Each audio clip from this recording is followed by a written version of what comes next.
একদিন ইব্রাহিম ইবনে আদহাম রহমতুল্লাহ আলাই বসরা শহরের একটি বাজারের পাশ দিয়ে যাচ্ছিলেন।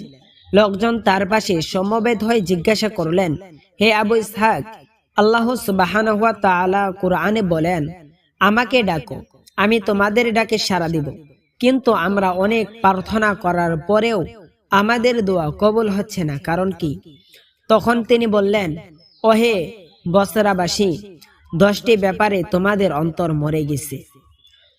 তারপর ওই বসরাবাসী বলল, সেগুলো কি কি? তখন তিনি বললেন, 1 নাম্বার, তোমরা আল্লাহ সম্পর্কে অবগত কিন্তু তার প্রদত্ত কর্তব্য সমূহ পালন করো না।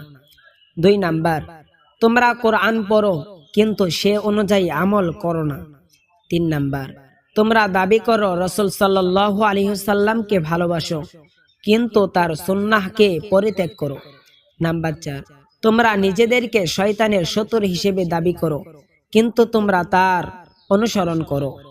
5 নম্বর, তোমরা জান্নাতে যেতে চাও কিন্তু তার জন্য পরিশ্রম করো না। নাম্বার 6, তোমরা জাহান্নামের ভয়ে আতঙ্কিত কিন্তু পাপের মাধ্যমে প্রতিনিয়ত তার নিকটবর্তী হচ্ছ। নাম্বার 7, তোমরা স্বীকার করো মৃত্যু অনিবার্য কিন্তু তার জন্য নিজেকে প্রস্তুত করো না। নাম্বার 8, তোমরা সর্বদা অন্যের দোষ বের করতে সচেষ্ট কিন্তু নিজের দোষকটির ব্যাপারে উদাসীন। 9 নাম্বার, তোমরা আল্লাহর অনুগ্রহ উপভোগ করো কিন্তু তার জন্য শুকরিয়া আদায় করো না। 10 নাম্বার, তোমরা মৃতদেহের দাফন সম্পন্ন করার পর তার থেকে শিক্ষা গ্রহণ করো না।